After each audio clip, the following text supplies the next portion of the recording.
Okay, Yeah. guys, so I want to quickly introduce you guys. This is Sergio Paez. I'm saying that right, Hey. right? Yes, you Australian, I'll got be it. like Paez, mate, and Mitch Bowler. So we're just going to talk about the kind of lifestyle of a digital nomad. So in other words, traveling for visual effects, games, and design. So this is something that some people see as a positive, others see as a negative, but I think that we are in an opportunity where a lot of us as artists get to travel the world and get to live in other cities, get to jump from project to project. And I thought it'd be interesting to talk a little bit about that lifestyle because we've all done that pretty extensively, but also the pros and cons about it, and also how to approach possible employers about saying, hey, fly me to New York or fly me to Japan. And just kind of going through a lot of that, as well as how to get adjusted in different cities, meet people, and have a life instead of living in your hotel, because you got no friends. So that being Right. said, if you guys want to quickly introduce yourself and just touch base lightly on you know, a couple of the times that you have worked in other cities. So in other words, Mitch, like your time going to China to work with Activision there and LA as well. Sure. Yeah, I'll start. So I've done it a couple times working in different places in China over the internet since about 2002, I think was when I first started doing the digital nomad thing. And then eventually I was bouncing between LA and Shanghai for a couple of years, spending about half time in each place. Cool. What about you, Sergio? Yeah. Well, hey, I'm Sergio. I'm one of the founders of storyboardart.org and a story artist and director. So, man, I've been traveling, doing work and all kinds of things back early on in my career since the early 2000s. Worked in Europe for a while and a lot of stuff because of my roots in South America. But yeah, recently I just came back from spending 6 months in Chile. So it's I have all kinds of tricks and I have like a bag of stuff that I take with me no matter what, so I can get work done and also contact people over there. It is possible for people who don't understand or they're scared of going overseas or doing something outside of their comfort zone. This is totally possible and it's actually really rewarding. That's cool. That's really cool. And I guess for me, same thing. Like I typically jump from project to project. I've probably only had two staff jobs in my entire life, and I got so bored at both of them. So, yeah, for me, like I work on set a lot. So, I went to Boston for the Equalizer, spent a few good months there, literally ping ponging every week between LA and Boston. But like I worked on Superman for 2 years in three different countries, and just in general would jump between Australia, Europe, um, all over the North America, yeah, Asia, like a lot of different places, doing different jobs, speaking and things like that too. So, I think for a lot of people though, it's just if you were to tell me at 18 years old that I get paid to fly to a different city, get to work on cool projects, and have my hotel and everything covered, even a per diem, and and then when that's done, be like, okay, where to next? I wouldn't think that that would even be possible. And that's just it. Like over time, like there's a good portion of my life. I think it was 4 years where on my Facebook, my status was homeless with dollars and a passport, just because I literally didn't have a home. I just had a duffel bag, and that was it. And that was like my discipline was I could only carry what was in my duffel bag. And I think that that's such a fun lifestyle when you're younger, but obviously when you get older, it can be an inconvenience, and we can talk a little bit about that too later on. But But it seems um, like, Alan, though, you had the bug from early on, right? Because you came from overseas, you're working in, like, you wanted to work in the US. Like, it seems like that was an easy barrier for you to get over. yeah, I was excited for it. Like I ate it up. For me, like getting to travel and do all that is just like my favorite song was a Mos Def remix of Traveling Man. It's like I'm leaving on the next plane. So yeah, that was like my theme song whenever I'd be in a plane. So yeah, I loved it, and I still do. But um, at the time though, it was great because it just meant like I could jump on any project I wanted. It didn't mean that, oh, what's going on in my city? Crap, there's only another George of the Jungle remake straight to DVD. It could be like whatever you want it to be. So it's like, oh, they're doing a Lord of the Rings. Oh, they're doing The Matrix. Oh, they're doing whatever. Like, you can literally pick and choose from wherever you want to go, whatever you want to do. And I think that is exciting, especially when you're young, because it means that you can literally use it to get life experience. Like, I'll just quickly add, like, I got asked to go speak in Portugal yesterday, and I was thinking, like, when I was 17, I nearly moved to Portugal, to Madeira, to work on some stereoscopic thing, and I didn't because my visa took too long. But, like, those sorts of life experiences, like getting to be exposed to all that when you're young, instead of, like, if you look at America, I think it's like 50% of people don't have passports. And yeah, I mean, there's a whole freaking world out there, and the more you travel, the more you realize it's so small. And it's not surprising when you bump into someone from the other side of the world at an airport or at a bar. It's just like, oh yeah, like that's what we do, travel, so it opens up your mind for sure. Yeah, absolutely. I find that a lot too, especially I think it's happening more and more in the younger generation, but like in the crew that I kind of came up with working in the studios, I feel like as soon as a job ended, the last thing they'd want to do is look overseas for stuff. And I don't know why. I'm like you. I like to adventure and just have different experiences. But I think that's one thing people should consider is that don't just look locally, look globally. There's so much stuff going on that you can, with the skills that you probably have already, right? Working as a pro or doing whatever cool stuff that people are doing, that you can go somewhere else where they need those skills, and you're actually probably a lot more valuable somewhere out of your local area than you are in your local area, just because the competition is much harder. Yeah, totally. What about you, Mitch? I mean, you've traveled a heck of a lot. Yeah, I think one of the big things is that if you're in the US, often, at least historically, like a lot of the coolest projects all happen in the US, or at least originate in the US.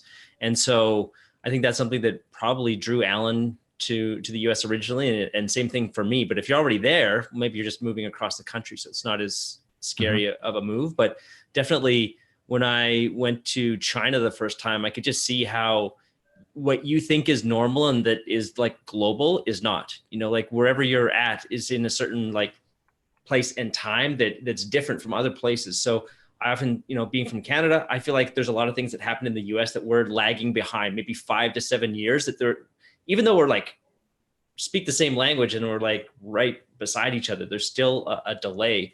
And so, when I went to China, all of a sudden people are trying to recruit me to do all kinds of stuff that, and like a crazy example was that somebody had tried to hire me to come to their factory to design ceramics. I know like very little about sculpture or anything, but it's just like, you're now like the belle of the ball because you're the special person in this unique environment, and there's nobody else who has that ability in these places. I'll quickly just add, like, yeah, moving to the US, especially back when there wasn't. Oh, by the way, guys, this is my first time doing YouTube Live, so I just realized there's a chat window here. So there's probably a bunch of people asking because I'm looking at the comments. I'm like, there's no comments, and yeah. So hey, guys, so bear with me. I'm still getting used to this. We're gonna do more of these, by the way. So that was one thing. Like, I had a pretty good run with my career early on as well, but I did know that after I moved to the US and I did a few movies, I was like, okay, if I go back to Australia, like, Australia's changed so much since then, but at the time it's like my career's made. Like, I've worked in Hollywood. Now it's kind of like going back, you're kind of like the instant veteran. And I think now, like, there's so much work over there, it's probably like, oh man, like, you know, who cares? Like, everyone has worked in America, or we're doing American jobs here. But at the time, like, I knew that would, if I ever did go back, and I never did, but like, it would be a good negotiation point that, oh yeah, like, you've worked in Hollywood and now you're, working in the small pond. I think with globalization, like, now it's kind of leveled out, like, wherever you are, like, there's Hollywood movies, there's big AAA games, all that stuff going on. So it's not as big a deal, but sometimes it is worth making that sacrifice in the beginning to go somewhere, to get that clout, to get that experience. And then you can go back and be like, yeah, now that's on the resume. Like, I can negotiate, double my pay or whatever it might be. And that can be incentive for a lot of people. Yeah. I also talk about network. That's another thing that, like, in my overseas travels, I met friends and contacts that I have today. Like, they're still in my network and we still keep in touch. And that's another thing that I think people don't realize enough, is that you're going to build a bigger network and just expand the possibilities for employment and staying, active as an artist, and also learning. I mean, I met some amazing artists over there that I still follow, or just overseas, especially. Like, I'm based out of the US, So anytime I left the country, it's like, whoa, these guys exist, and you wouldn't know unless you go there. Mm-hmm.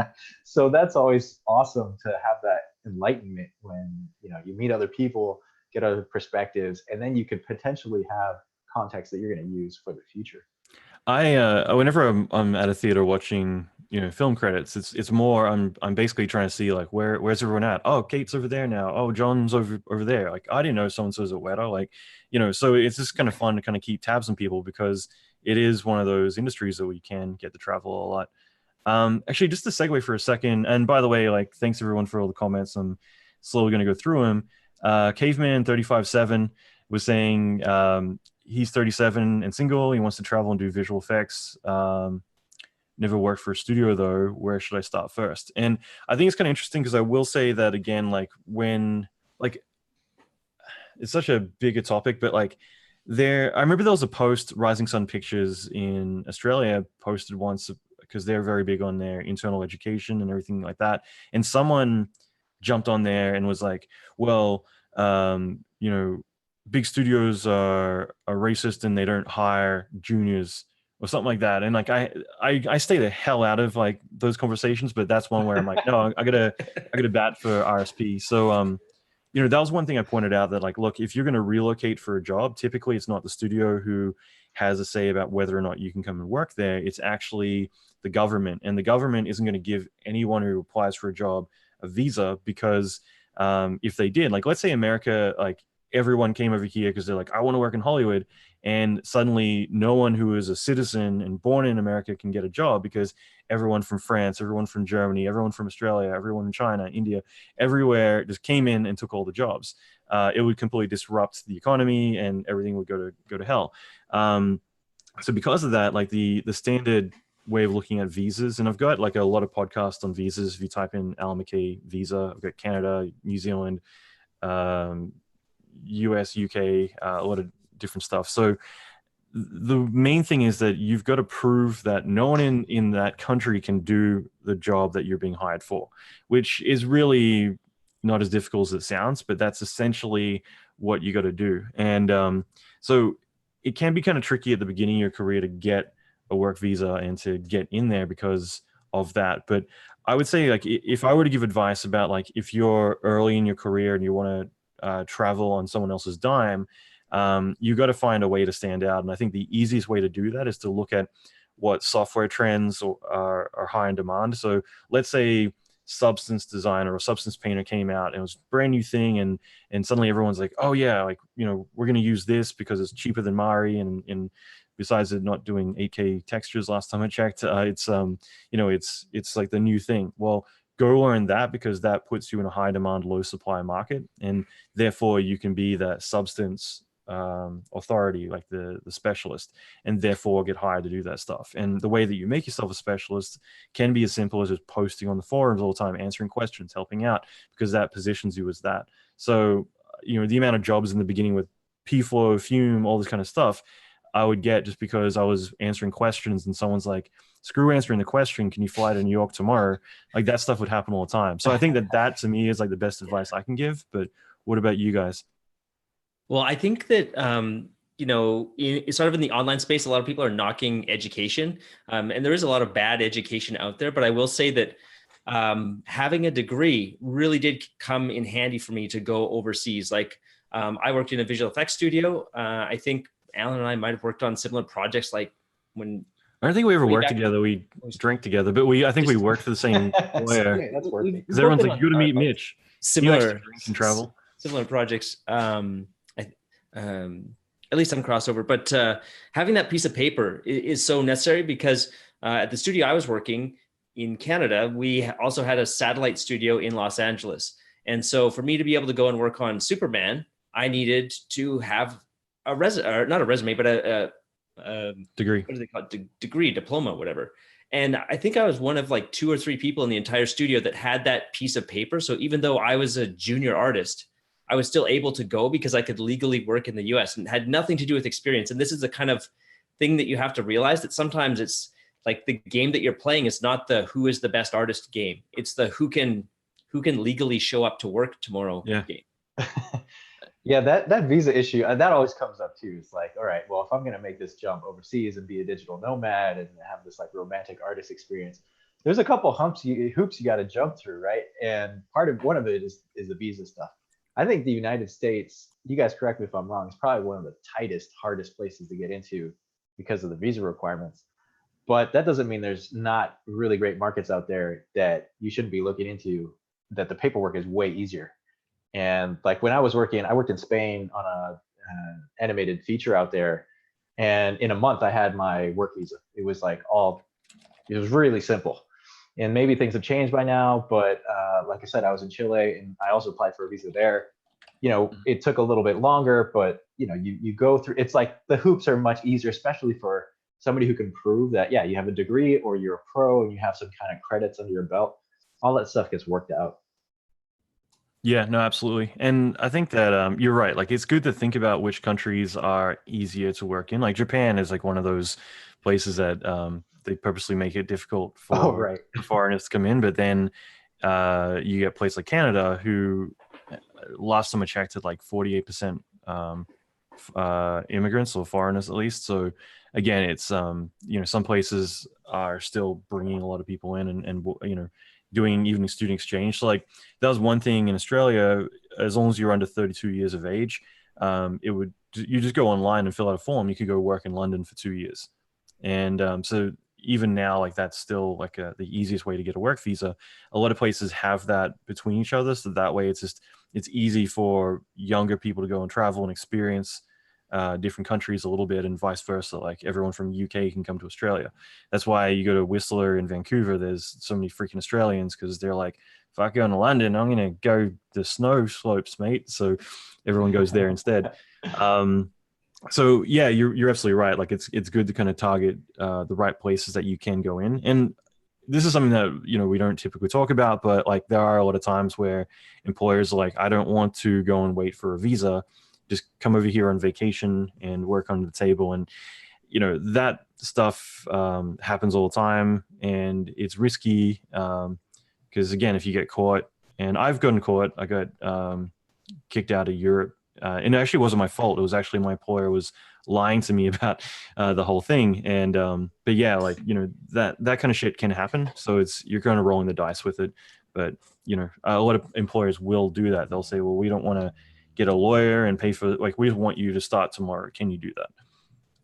And that, just on top of that, I would advise people not to do that, or to be very, like, really weigh the pros and cons, especially if you're starting out, because it can be like a 10-year ban on a country. So if you're like 25 and you think, oh, it's not a big deal, I'm just going to go down and do this thing, and then you're banned for 10 years and your dream is to work in Hollywood, it's like, the band's the band. They know who you are, unless you're going to James Bond and like get a fake passport or something, but you're not. So yeah, it's not worth it. Seriously. Yeah. Agreed. Yeah, and that's what I was saying. Like, you kind of rolling the dice with it all. There's a few questions. Some are related to this, some aren't, and I'll try to keep these more on point. I will say, with Ravindra was saying, and I'm just going to answer this really quickly. Do you think the VFX industry is at a saturation point? No, absolutely not. I think that if anything, there's more and more opportunities, and there is more and more people getting into them, but it levels itself out. If anything, right now there's way more opportunities than there were before. So. And that's why, like, it pisses me off when I hear people be like, "Oh, you have to travel." Someone said the other day, "You have to travel to get work because there's nothing in my town," or whatever. And this guy was in this like rural part of Australia, but I'm just like, I'd be very interested to see how you're applying for jobs, because I think you're probably targeting just feature films and TV commercials, and you're literally in the sticks and you're complaining about that. There's so much work, and there's so much work online as well. So the first couple of years you might do that all remote until you get enough experience to travel and do all that. It might be that, you know, you go. The one bit of advice I'll say is that you got to look at it like, if someone's flying you somewhere, it's typically because you're offering something that no one around them is offering. So therefore, they're bringing you in as a specialist. So you can't necessarily, as a junior, say, hey, pay for my hotel, flight and everything and fly me out here. Like, they can probably go, you know, down the street and say, is anyone doing 3D? And people would be like, yeah, you know. So just keep that in mind. Like you need to get to a point where people are going to fly you around, but that's not to say that you can't go and get like a holiday visa to work, let's say for like 2 years or 6 months or whatever it might be, and go start knocking on doors yourself as well. So we can talk a little bit about that later, about how to negotiate or at least approach employers about that stuff. But I do think that, you need to be at a point where they need you specifically, so therefore they're flying you in. But anyway. Yeah, I think on that point that I heard the saying once, and it was like, how do you like guarantee an extra $100,000 a year for your career? And it was to put scuba in front of whatever you do. So if let's take it in the entertainment industry, if you're a cameraman, well, now you're a scuba cameraman. So you do all the underwater shots, and there's not a lot of stuff to do, like scuba welder, scuba carpenter, scuba art. I don't know what a scuba artist would be, but if you put scuba in front of it, and in the video game and entertainment industry, the equivalent of scuba is technical. So if you learn some scripting or some programming things, there's such a high demand for people who can do that kind of stuff that you're pretty much putting yourself into rarefied air, because everyone loves having technical artists on the team that can speed up the workflow of everybody else. And in my experience, at least, most artists aren't interested in being technical. They want to work on their art. They want to stay in the visual part of it. And, but if, you can definitely learn this stuff and then really start to stand out. That's great. That's really cool. And touching on the degree thing for a second, I'll just say that like it's not a prerequisite, but yeah, like that is like one of the few advantages I feel like about going to physical schools these days is that you get a degree, but you're spending 4 years and 40 grand to get that thing. So, it really depends. I think the visas in general are getting better now.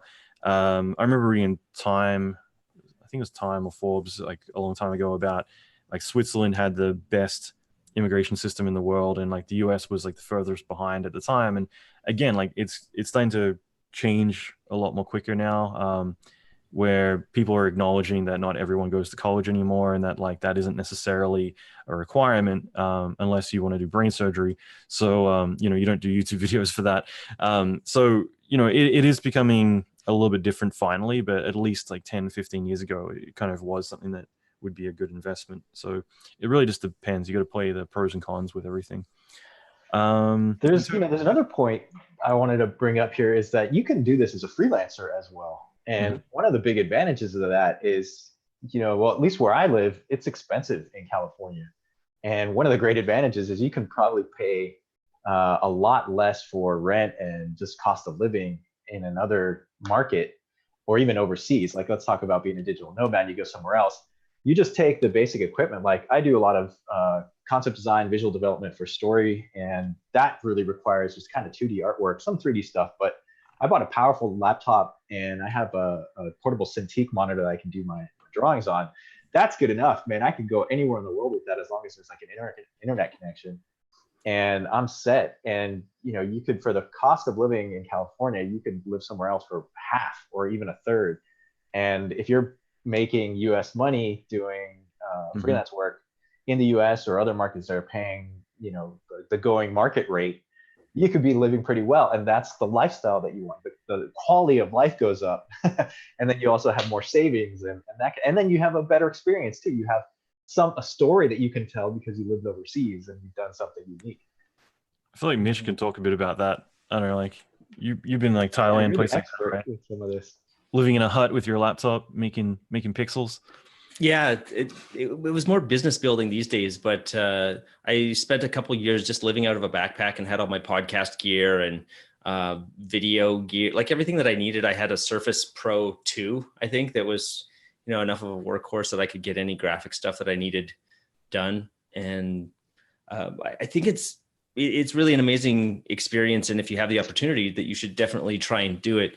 And I feel that when you go overseas, especially if you go alone, I see a lot of people going with someone else, like they're holding hands and they're scared to go. But if you can do it on your own, and if you can go somewhere maybe even that has a different language, it's like challenging your brain so much that I honestly feel like you're getting about 2 or 3 years of experience, because you have to figure out and learn new ways for doing so many different things. You're in a totally different culture, total different language.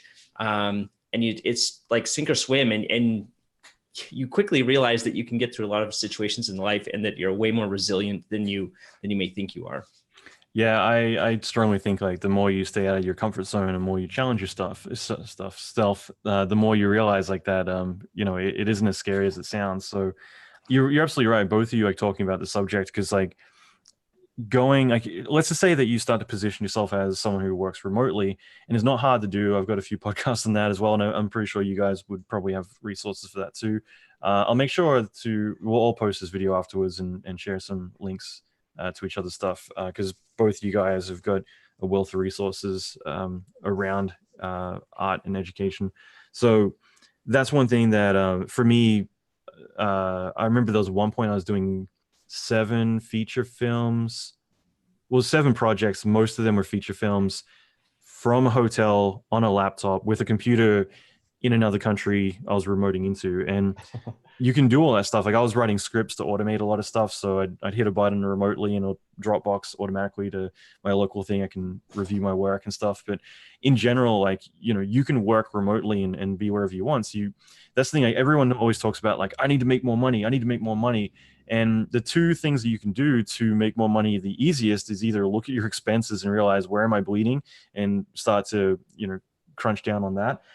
Or the other thing is to go somewhere where the cost of living isn't as expensive. So for instance, you move to Thailand, you move to any country that isn't Vancouver or San Francisco, it's going to be a lot more affordable to live. And because of that, you're instantly doubling your cash. Like when I lived in Australia, I had US clients. So 70 cents to the US dollar, I was making an extra 30% money. Like I had that pay increase just by having US clients. So when people say I live in India, I live in Vietnam, and you know, there's no work here or it doesn't pay enough or whatever, it's like, well, go online and start targeting clients who are in other countries with stronger currencies. Instantly, you're going to be getting a lot more money. US dollars is kind of like the universal currency everyone uses. So if you just start saying, pay me this, pay me that, I hire so many people from other countries and we just always do everything in US dollars. And for them, they're making a killing. So yeah, like you could travel and live in cheaper places, or you could target, you know, employers who are in different places as well. And, you know, that way you're getting more money automatically. Yeah, this is rad. I mean, I think maybe how about some of the roadblocks that we encounter? Like there's a lot of pluses, obviously. I think there's a lot of advantage to getting out of your comfort zone and traveling and meeting other clients and getting a network and exploring, right? Let's say. But what are some of the things that you guys have discovered that have been some of the things you had to get over, let's say, or the negatives, whatever, let's call it like it is, for being a digital nomad? And Mitch, I'll get you to chime in first. Just everyone, we'll do a Q&A in a minute. We'll go through some of the questions that are being posted as well. So feel free to keep posting. But Mitch, do you want to chime in about that first, what the negatives are? Sure. I think like when I was going between Activision studio in Los Angeles and their studio in Shanghai, it would be like a month in each place. So a month in Shanghai and then a month in LA and then a month in Shanghai and a month in LA. And I think that it was really hard to maintain relationships. So I was single at the time, trying to date or something like that, like trying to find a partner. You're just not around for half the time. So that's really a huge challenge. And then once I started, the more experience that I got with being a digital nomad, I started to realize that my routine was always in jeopardy. So whenever I would go somewhere, it's like I would lose about 1 to 2 weeks of productivity. Like once I was really efficient with my schedule. So let's say I went from Winnipeg to Calgary for a conference and I was going to stay there for a week for Comic-Con or something and do some meetings. When I eventually came back to Winnipeg, then I would be just out of whack for 2 weeks and it wasn't good at all. And so now that's really one of the big downsides. I feel like your productivity just goes into the toilet doing this, at least for me. Yeah, that'd be the number one thing I'd say is it's kind of hard to maintain a routine at all, just because the more you're traveling around, like typically when you jump on a project, like it's usually, you know, the schedule is already pretty crazy. That's why they're flying someone in. So you're probably working crazy hours already. And on top of that, like, yeah, trying to stay in a rhythm with everything you're doing when you're being ripped out of where you're at and going across the world or wherever it might be, it's kind of hard to kind of keep that routine. And it also like, you know, you don't have a kitchen, so you're probably eating out all the time, which I I always find fun to explore all the new restaurants, things like that. But again, if you're trying to eat healthy, it's pretty much impossible. Yeah. Yeah, your So health goes to crap when yeah. when you have to work these like crazy hours. I think one thing I've found to get over that is to have like extended stays. I think that to me has helped that problem of like productivity. I think that hits everybody. If you go overseas, you're kind of, you know what you're doing, you're kind of lost for the first couple of days, and then when you come back, you're also lost for the first couple of days because Mhm. even though you know where you are, your bills are piling up, and you have things, and friends are calling you, whatever. But one thing that I found, if you go for a couple of months at a time, you can probably take the first couple of weeks to get settled and then get into the production mode and really be smart about how you're, scheduling your time and being productive. And then the same thing when you come back, like give yourself a little bit of a buffer so you're not killing yourself and jumping on another job as soon as you get back into your home base, for example. And that I found is something that helps me.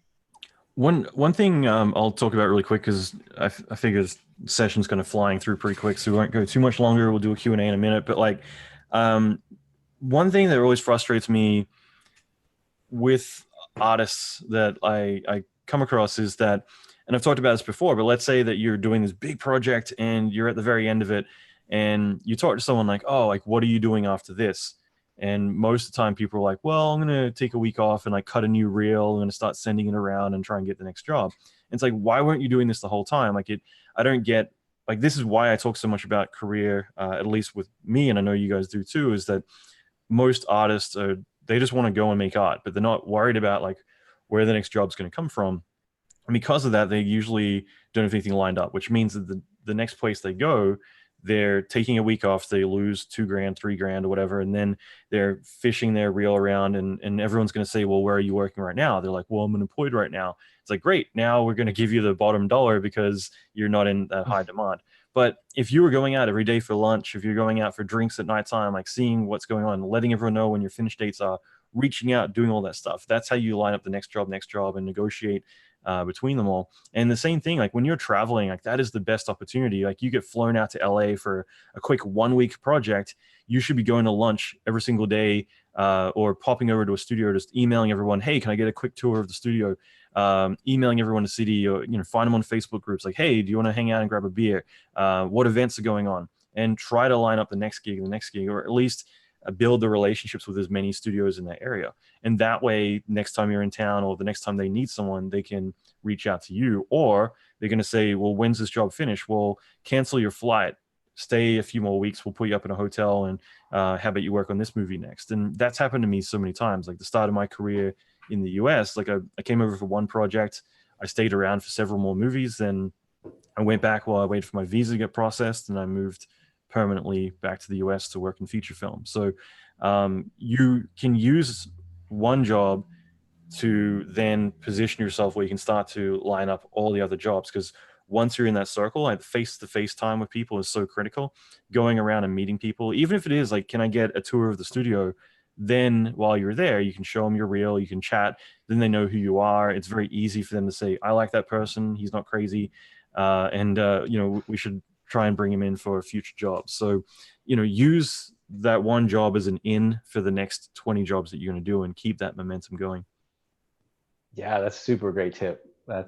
It's surprising how many people will give you studio tours. Like you could be nobody. Maybe you've never even opened Photoshop, which I would say is like the bare minimum for anything graphics wise. It's like, hey, I'm a fan of this thing. I follow you on Instagram. Could I have a studio tour? You might be surprised. And if you're actually an artist, I don't think I've ever been turned down for a studio tour. I'll just quickly add, like I applied for a job at one studio in my home city for a year and a half or 2 years, and I just got denied. And I even tried to apply with a different person at the company, and the person found out and like got really aggro at me about it. And then I just emailed him one time, like, hey, I'm back in town, can I get a tour of the studio? And I ended up like working there full time for like 3 years. So I think that again, it's just like, it's your way of kind of innocently coming in. There's like a time constraint, and there's not like any requirement like, oh, this person wants something from me other than give me a tour. So it's kind of like a nice way to get like a few minutes of time where they know it's going to end in 10 minutes. So they can kind of like take you through, kick you out. But you walk in with your old VHS cassette and you're like, give me a job. So, you know, it's just a nice way to kind of get in, get some face time, and hopefully something happens from it. Right. Cool. But I mean, I could go on forever, but again, I want to try and keep these sessions quick, and I figure we can just do lots of them. But if you want, we'll do a bit of quick Q&A. But is there anything else you guys want to add? Because again, we could go on forever. I think Q&A is good for me. Yeah, let's go to the Q&A. But I'll just add really quickly that it helps to have your act in order, right? You get your reel together. Don't just go jumping around and hopping into other markets. I mean, prepare yourself, right? You got to have your professional presence, have a reel, have some credits, have some contacts. Like if you're going to go somewhere and you're going to show up and knock on a door, just cold call someone, it's not going to work. You need to make that connection and then warm it up as you get closer to the date. And then, you know, you can make a contact on LinkedIn, for example. You have a conversation just online and say, hey, I'll be in this place. You know, can you spare a minute for a studio tour or coffee? And then you're prepared. You have your stuff to show. Like you're not some Joe Schmo who has nothing to do with the industry. Make it worth it for the person that you're trying to contact. Cool. That's great. What about you, Mitch? So I was reading the Q&A to get ready for this thing. I was totally spaced out here, but I think yeah, it pays to have things together, but also like don't delay things too much. Like just I remember in Shanghai, I organized like a go-kart league. Just because I liked racing go-karts, and I reached out, I saw on some forums that someone had a Ubisoft email address. And I was just like, hey, do you guys like go-karts? We're going to go here. Come hang out. We're into 3D as well. And it was literally as simple as that. So I think it's like, if you're passionate about it, that your passion can go a long way. Like even if you're I just had so many more experienced people take me under their wing and help me out. When I was getting started. And so don't wait too long, I guess is the main thing here. Yeah, that's really cool. And I'm trying to remember two questions really quick. Yeah, so when it comes to that, like, I agree. Like all it takes is going out there and taking the initiative with that kind of stuff. Like it's a little bit different, I know, for us, if we've been around for a while and people know us, but like I can go and post on, like I do all the time. I went on Instagram the other day. I'm like, hey, who's in Vancouver? Because we should all get drinks. And you get like 100 messages from people that you don't know saying, hey, let's all go out. But like if you go to the right communities, you can find all that. And the flip side is the other way around. Like, you know, when I mentioned recently about Seattle and Vancouver, I had so many people saying like, hey, I'm a student at Vancouver Film School. If you need help organizing an event, like I'll do whatever you want, you know, and like there's a lot of people who do all that. And, you know, you could be one of those people, like say, hey, you know, I'd love to help out and organize something. Cause again, like that's how you build a relationship with those people who might be passing through or whatever. And you never know like what that could lead to, because it's all about networking. And that's just it. Like you never know, just going through a city, you could find those small communities like, hey, you go into a Facebook group, like, you know, who's in town? Do you guys want to organize getting a beer? And I wanted to do a podcast for a while on how to organize an event, because I've seen some people get like their career started just because they organized like an event and got all the studios out and said, there's going to be beers here. And then they can go and say, well, this many people are going. So then they go to Autodesk. Do you want to sponsor the event? Okay, great. Now we got $1,000 bar tab, and you can organize this whole entire thing. And because of that, someone sees it like, wow, you've taken the initiative. You've organized this whole thing. Like clearly you got your shit together. So like doing that, like going to cities and organizing stuff like that, like why the hell not? Yeah. So, you know, I think that's really important. One thing I was going to mention, Nickname mentioned any tips on starting to get international jobs from outside the US as a journalist.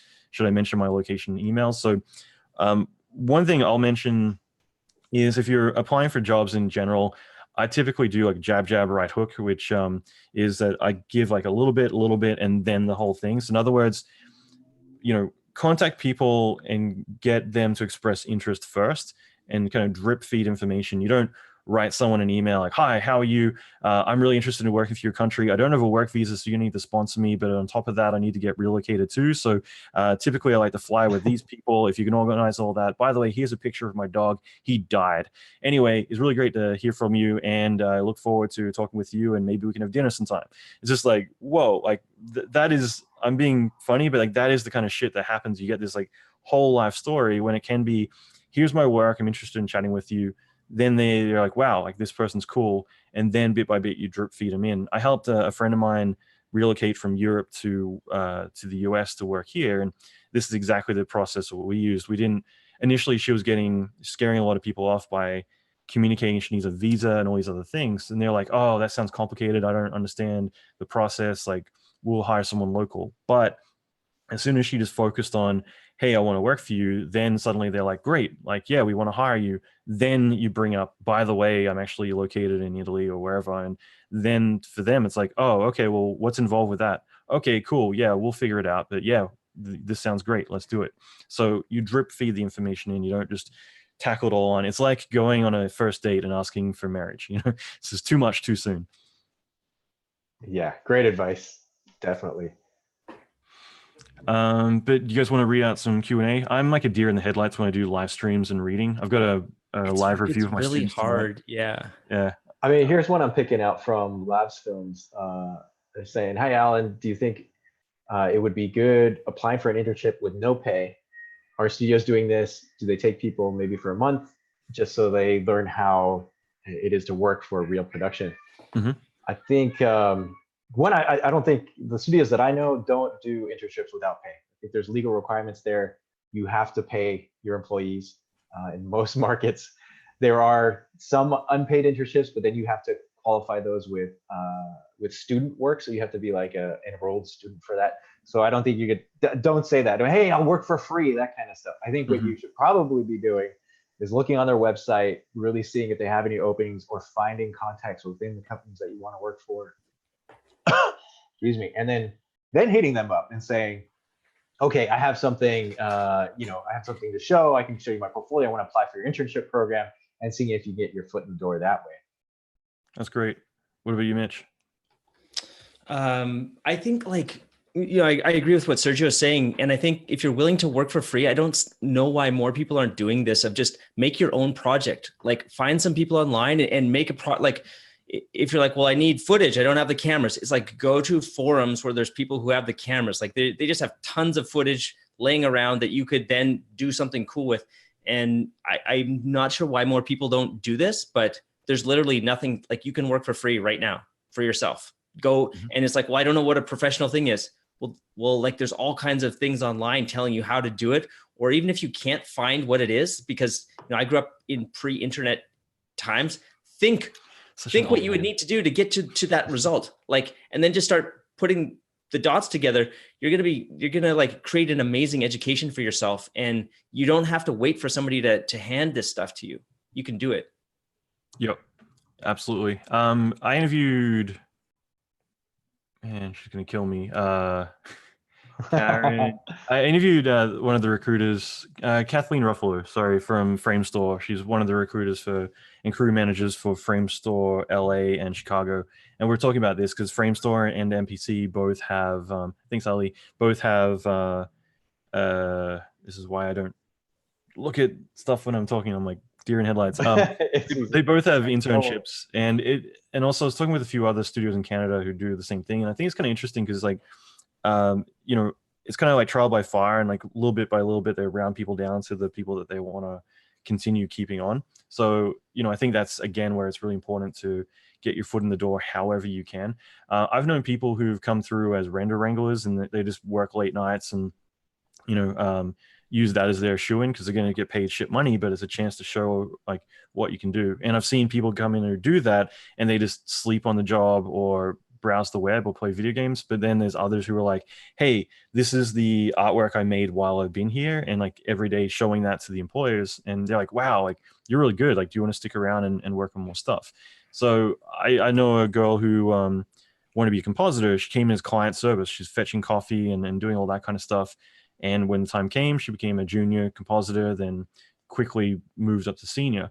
And if anything, being client service meant that she got to meet everyone and have that FaceTime with both clients as well as higher ups that are in the meetings and things like that. So I think it's better just kind of get your foot in the door however you can, and then kind of go from there. With internships, I think that's great too, but obviously they're very competitive. I don't think, I'd love to do a discussion about working for free sometime, because it's I think there's like a big misunderstanding about like I think working for free isn't a bad thing, but there's a difference between working for free and working for free. Working for free where you're being taken advantage of and like literally being used is bad.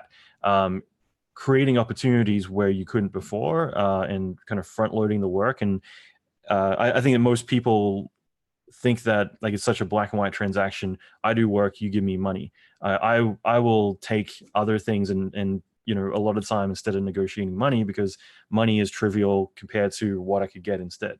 So, you know, it's one of those things, like we can talk about it another time, but like it's a much bigger topic. But yeah, you know, saying, hey, I'll do whatever it takes to get in the industry, I'll work for free, that's always going to end bad. And it also disrupts, like, you know, I've had meetings where studio owners are like, this is great, I could literally fire all of you today and hire your replacements who would all work for free tomorrow.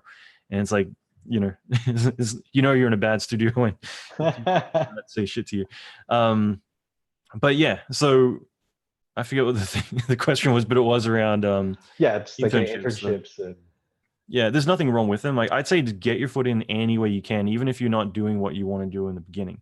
Buddy of mine at Mr. X over in Toronto, he got offered compositing or camera tracking job at Mr. X, and he wanted to do effects. So he's like, well, which one should I do, or should I wait till I get an effects job? And I was like, well, take the camera tracking, because at least that's in the 3D department and they'll bat for you in the long run. Whereas 2D, they're not going to help you leave their department and move into a different one. So at least if you're in the same ecosystem, then you can start to move sideways into different careers. Cool. But yeah, and by the way, guys, we'll get better at this. We're, you know, reading out comments and stuff like that. But Athi, Aquib, Sword Sister, love that name, that's cool.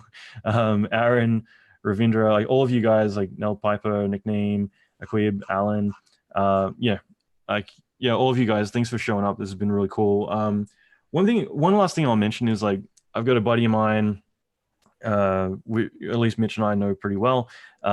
He travels the world and does, or at least used to travel the world quite a lot in his 30s doing movie work, but he took his family with him. So, you know, his kids were homeschooled, and, you know, they got to see the entire world while he'd go and work on projects, make good money. And it worked out really well. So, you know, it doesn't need to be a young person's game. It doesn't need to be that you're single. I definitely have had struggles with dating and traveling, because yeah, it totally fucks your life up. So, you know, but when you can bring someone with you, it's like a whole other thing. And I think that can be pretty exciting too. So there's, you know, there's different ways that you can make this work for you. Whole new set of challenges, I think. Yeah. But yeah, so I mean, again, like, I thought it'd be fun to do this, and I want to do this more regularly, and I think that with you guys too. Do you guys want to leave your links to your websites in the chat? Just Sure. storyboardart.org and pencilkings.com. But yeah, you know, let us know, like, if you have the comments too. Like, we'll probably go back in later today and you know, try and answer some of this stuff. So feel free to keep posting comments, and we'll do our best. And at the same time, if there's other topics that you would like to see covered, I realized there was some that were kind of off topic here, like what's the best 3D software. But you know, we'll try and do some more of these and kind of cover those topics too. Cool. Yeah, this is super fun. I think there's a lot of good questions coming up too. So I'll put this out if you guys want to hit us up at Storyboard Art afterwards and just message us directly. Yeah, we can hit you up after and you know, kind of point you in the right direction. There's some good, like, related to the topic that we're talking about, some good questions there. So I'll leave that open if people have more for later. And yeah, maybe we could all meet up in Chile or something like that when we all head down there. Just saying. But yeah, so we'll leave it there, guys. But again, thanks so much for all of you attending. And yeah, it's been a lot of fun. Cool. Thanks, Alan. Thanks for hosting.